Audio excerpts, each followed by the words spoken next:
I appreciate that.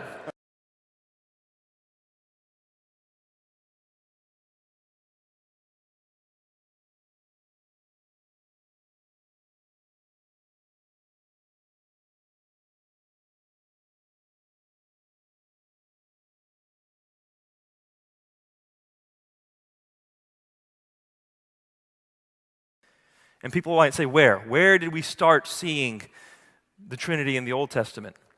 You see it again in the very same chapter where it says, we. God refers to himself as we, plurally. How can God refer to himself plurally? And some people say, well, the Queen of England does that. The plural of majesty was not used in Hebrew at that time. It was not convention. And then also when God says, we will create man in our image, male and female, we will make man. Male and female, in his image, and then it goes to plurality once again. Multiple times plurality in the Godhead. There are, as you probably know, many, many famous appeals that Christians make to the Jewish Bible. One of the most famous ones, for example, is in Genesis chapter 1, verse 26, where God says, let us make man in our image, right? And somehow this phrase, let us make man, again, supposedly proves the Christian idea of the Trinity. Now this assertion is really so weak. Someone asked before about Christian scholars. You should know that most Christian scholars, even the most Trinitarian Christian scholars, say this passage has absolutely nothing to do with the Trinity.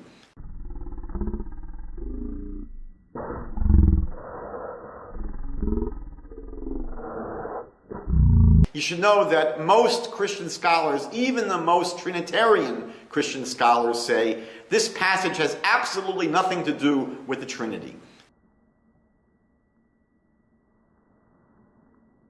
You should know that most Christian scholars, even the most Trinitarian Christian scholars, say this passage has absolutely nothing to do with the Trinity.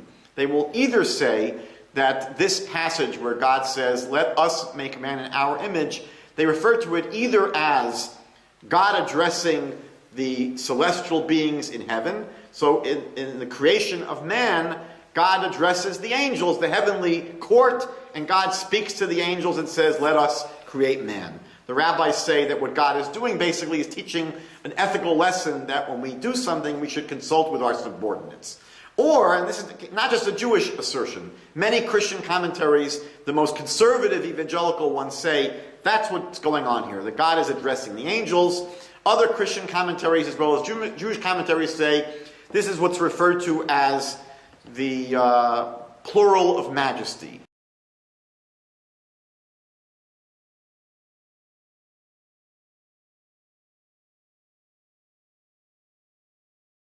Plural of majesty was not used in Hebrew at that time. It was not convention. That we see examples in the Bible where a king will speak in the plural. In Daniel, there's a passage where the king says, what shall we do? Right? He didn't become all of a sudden a person with split personalities. But it's common, editorial writers will speak in the we, it's called the editorial we, and royalty will speak, what will we do? So in the Bible, God says, let us create man. Those are the two most popular theories in terms of explaining why the Bible would say, let us create man. And what we find is there's one verse that's used often by evangelical missionaries to prove again that there's a plurality within God. Genesis 1:26, and God said, let us make man in our image after our likeness. This is a well-known verse, and Christians will say, aha, here you have an open proof, a clear example where there's a plurality within the Godhead. There is not one God alone, just God the Father who you Jews pray to, but there's many, there's more than one. That's why it says, Na'aseh Adam, let us make man in our image. Now, one of the reasons why I usually don't cover this is because this argument is so erroneous. It lacks so much foundation. It says so much about the person who is bringing it up.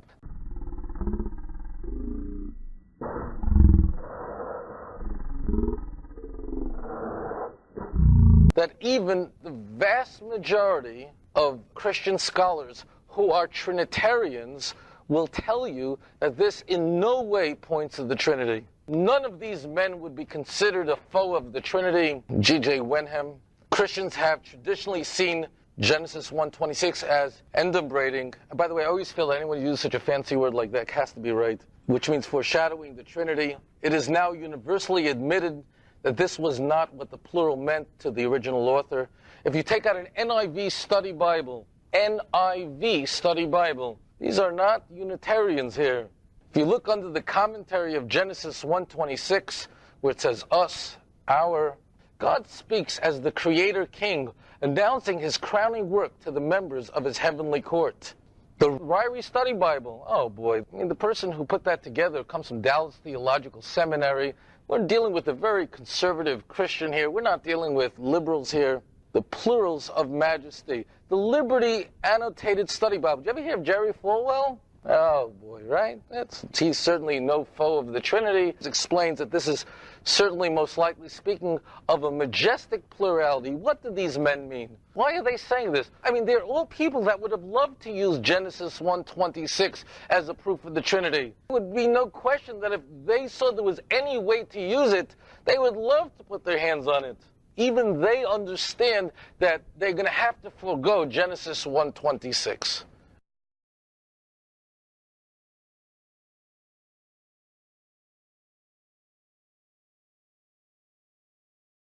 Is some people will say to me, but Nabeel, the Trinity is not present in the Old Testament.